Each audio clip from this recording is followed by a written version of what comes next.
Sequence के अंतर्गत मध्य में बैठे व्यक्तियों या वस्तुओं की संख्या ज्ञात करना सीखेंगे। मध्य में बैठे व्यक्तियों या वस्तुओं की संख्या ज्ञात करना, या वस्तुओं की संख्या ज्ञात करना। ठीक है, तो जैसे कि मान लिया कि आपको कोई एक पंक्ति दी हुई है और पंक्ति में मान लिया कि कोई एक पंक्ति लिखी हुई है और पंक्ति में मैंने मान लिया कि कुल टोटल जो व्यक्ति या वस्तुएं रखी हुई हैं वो मान लिया कि आपकी एक्स वस्तुएं हैं। कुल पंक्ति में रखी वस्तुएं या व्यक्तियों की संख्या मान लिए कि कितनी है, एक्स है।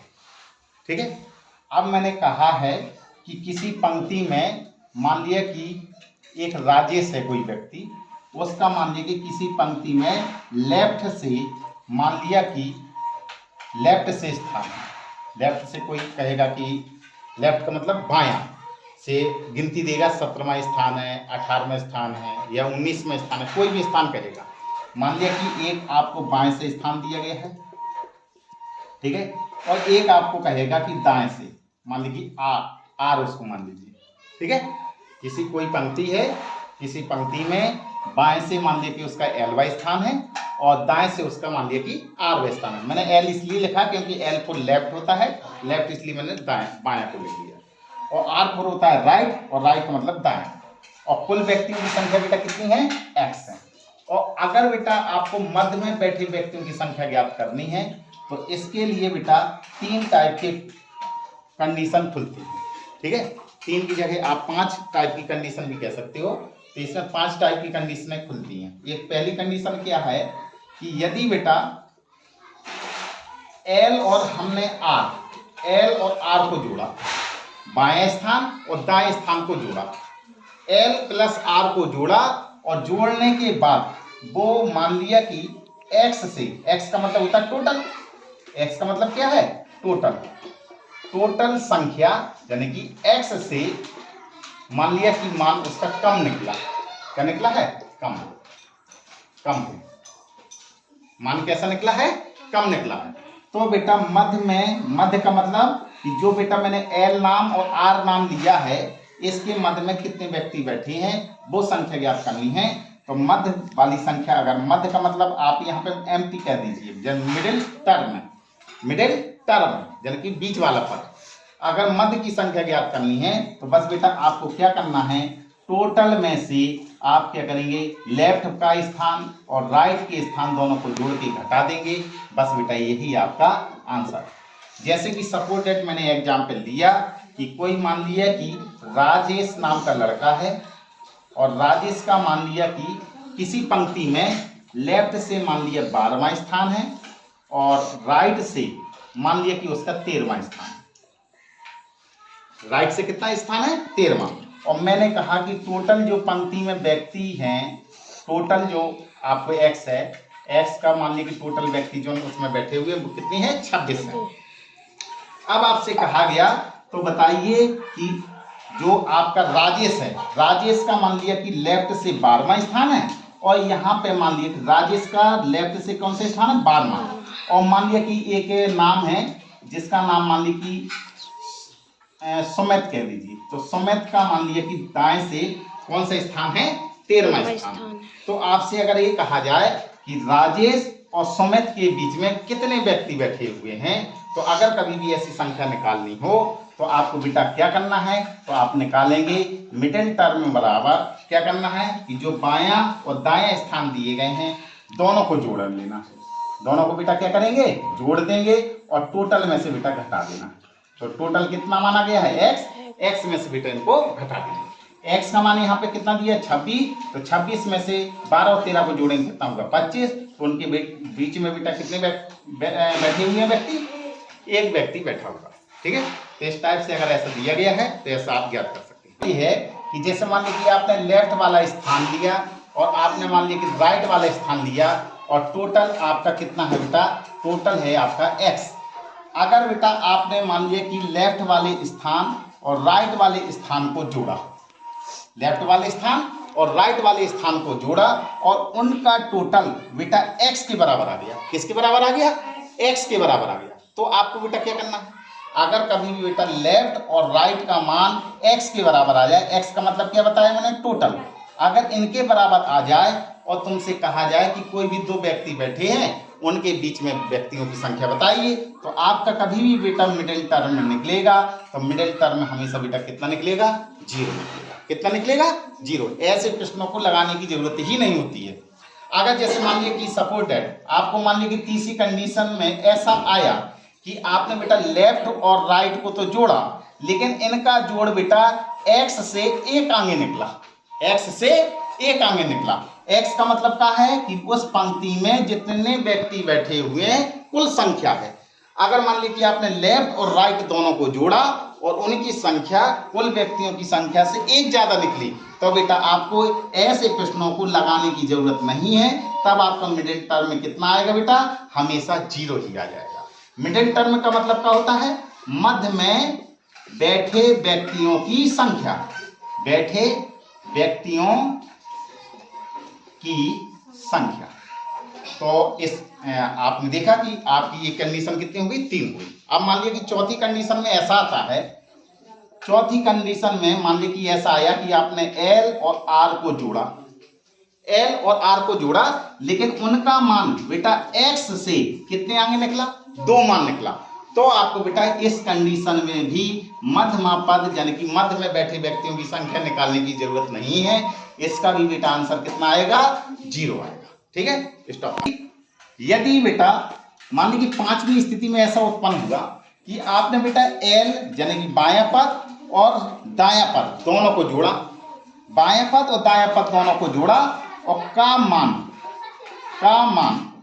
x प्लस 2, x का मतलब होता है टोटल बैठे व्यक्तियों की संख्या, x प्लस 2 से ज्यादा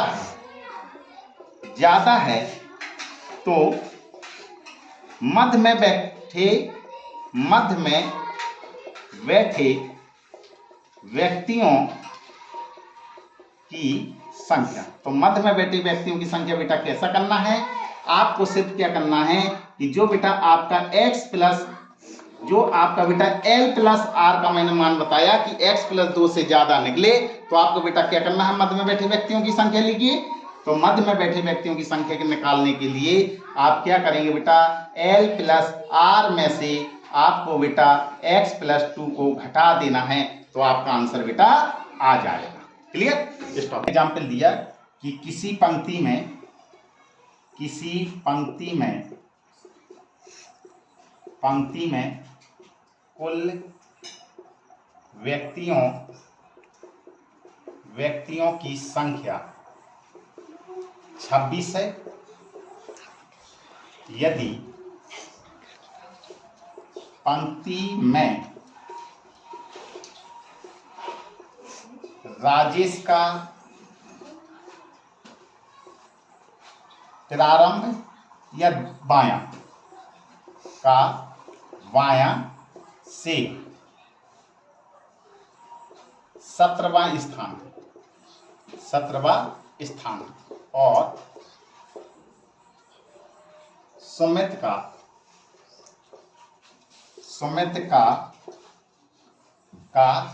दाएं से और सुमित का दाएं से 9वां स्थान है, तो मध्य में बैठे व्यक्तियों की संख्या बताओ।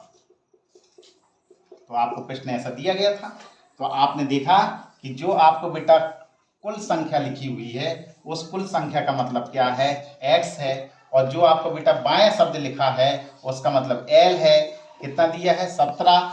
दाएं जहां पे शब्द लिखा है उसका मतलब R है, आर कितना दिया हुआ बेटा 9 लिखा हुआ है। आपको बेटा क्या करना है कि एल धन आर को सबसे पहले जोड़ना है। तो आप एल धन आर को जोड़ेंगे तो कितना होगा 17 और धन में बेटा कितना होगा 9 और 17 और 9 को जोड़ेंगे तो कितना होगा बेटा 17 और 9 कितना होगा 9 7 16 26 तो कितना होगा 26। तो आप देखेंगे कि एल धन आर का मान कितने के बराबर होगा टोटल के बराबर हो गया यानी कि x के बराबर होगा। तो मैंने आपको बेटा कंडीशन क्या बताई हुई है कि यदि बेटा एल धन आर का मान x के बराबर हो जाए तो उस स्थिति में बेटा मध्य में बैठे व्यक्तियों की संख्या कितनी होगी हमेशा 0 की। तो अगर इस तरीके का प्रश्न हो तो आपको बेटा ऐसा जवाब देना है। इसका मतलब ये है कि हमेशा 3 स्थितियां याद रखनी है। अगर टोटल नंबर बेटा जैसे 26 लिखा हुआ है तो 26 भी 0 होगा और 27वां भी 0 होगा और 28वां पद भी 0 होगा।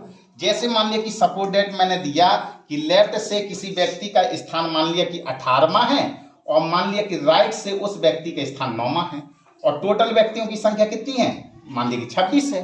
तो अब स्थिति में आप क्या करोगे बेटा सबसे पहले तो यही नियम है कि एल प्लस आर को आप जोड़ेंगे। तो आपने देखा कि 18 धन 9 आया तो 18 9 कितना होगा 27। तो आप देखेंगे कि एल धन आर का मान x प्लस 1 के बराबर है। तो इसका मतलब क्या होगा कि एम टी का मान कितना हो जाएगा 0। तो मैंने आपको वही चीज बताई हुई है कि अगर बेटा l प्लस आर का मान x के बराबर आ जाए तो अभी मान 0, अगर l प्लस आर का मान x प्लस 1 के मान के बराबर आ जाए तो भी मान 0। अगर मान लिया कि ऐसी स्थिति उत्पन्न हो जाती है मान लिया कि किसी व्यक्ति का लेफ्ट से जो स्थान है लेफ्ट से मान लिया कि उसका 17वां स्थान है और मान लिया कि राइट से उसका जो स्थान है मान लिया कि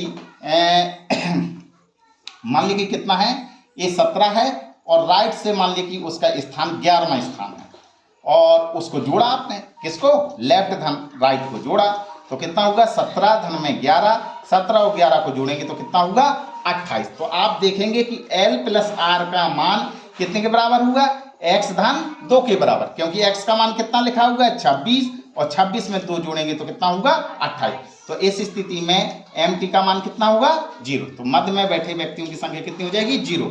तो आपको सिर्फ इतना ही अकेला ध्यान रखना है कि जो भी बेटा टोटल व्यक्ति होते हैं तो उस व्यक्ति से एक ज्यादा आ जाए तो मिडिल टर्म में 0 आएगा, 2 ज्यादा आ जाए तो मिडिल टर्म में 0 आएगा। यदि बेटा ऐसी स्थिति उत्पन्न हो जाती है जैसे मैंने मान लिया कि लेफ्ट से किसी पंक्ति में उस व्यक्ति का स्थान 22वां स्थान है और मान लिया कि राइट से उसका स्थान मान लिया कि 7वां स्थान है 7वां स्थान है तो आप सबसे पहले बेटा L प्लस आर ही निकालना है। हर स्थिति में आपको लेफ्ट प्लस आर करना है। क्या करेंगे 22 और धन में 7 जोड़ेंगे तो 22 7 कितना होगा 29। तो आप देखेंगे ये ना तो बेटा x के बराबर है ना x प्लस 1 के बराबर है और ना x प्लस 2 के बराबर और ना ही x से कम है। इसका मतलब x प्लस 2 से ज्यादा है।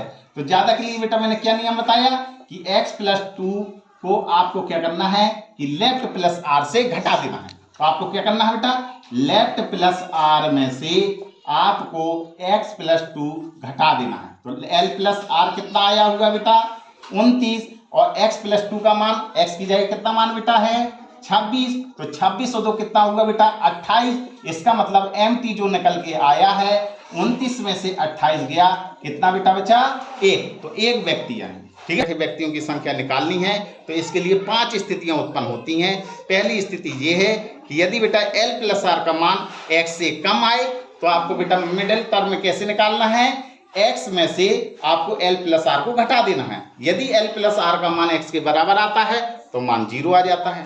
L प्लस आर का मान x प्लस 1 के मान के बराबर आता है तो आपका मिडिल टर्म 0 हो जाता है।